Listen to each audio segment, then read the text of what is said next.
आज घेऊन आलेलो आहे इन्फॉर्मेशन सिक्युरिटी गव्हर्नन्स फ्रेमवर्क.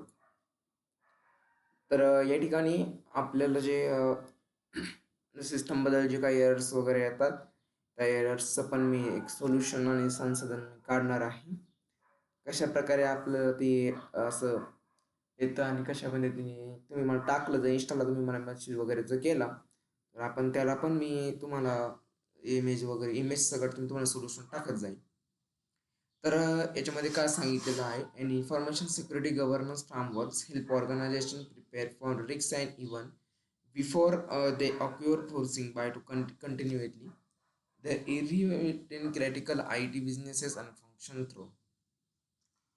तर ही जे एक आहे ह्या सिक्युरिटीचा एक सिक्युरिटीला सिस्टम किंवा प्लॅन ऑर्गनायझेशनला सायबर सिक्युरिटी आणि सिक्युरिटी प्रॉब्लेम्सला पहिले त्याला आपण काय होतं प्रिपेअर करता येतं. म्हणजे काय येतं की ती तयार त्याला करता येतं. म्हणजे हा तुला आता अशा पद्धतीने हे करायचं आहे.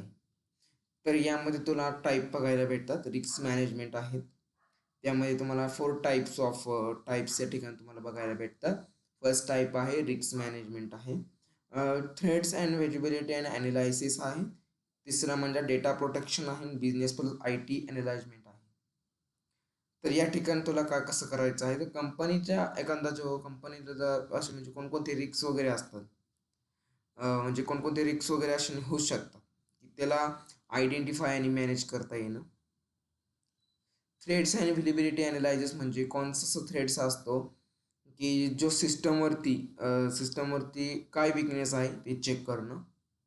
डाटा प्रोटेक्शन म्हणजे की तुमचा इम्पॉर्टंट जो डाटा आहे तो अनऑथोराइज्ड ॲक्सेसमध्ये लॉस होतोय का नाही याच्यापासून वाचवणं. बिझनेस आणि IT अलाइनमेंट म्हणजे काय की बिझनेसच्या एक गोल आणि IT सिक्युरिटीच्या स्ट्रॅटेजीला एक समान मॅच करणं, म्हणजे त्या जोडीला ती मॅच करणं.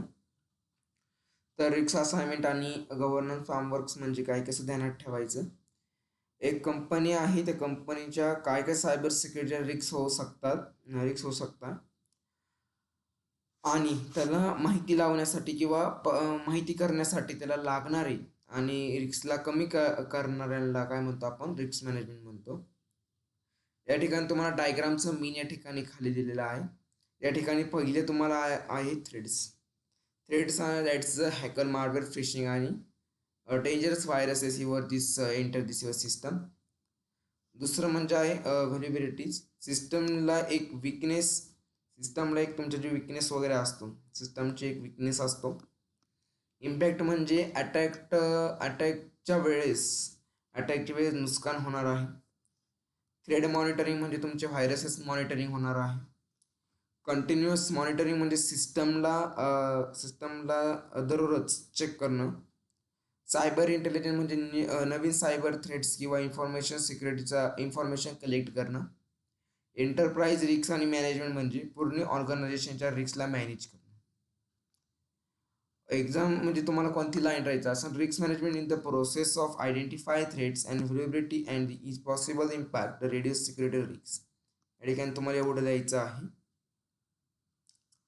तर या ठिकाणी तुम्हाला डायग्राम वगैरे तुम्ही बघू शकता खाली कशा पद्धतीने डायग्राम वगैरे आहे. ती डायग्राम मी तुम्हाला एक्सप्लेन करून दिलेली आहे. धन्यवाद मित्रांनो. जय हिंद, जय महाराष्ट्र.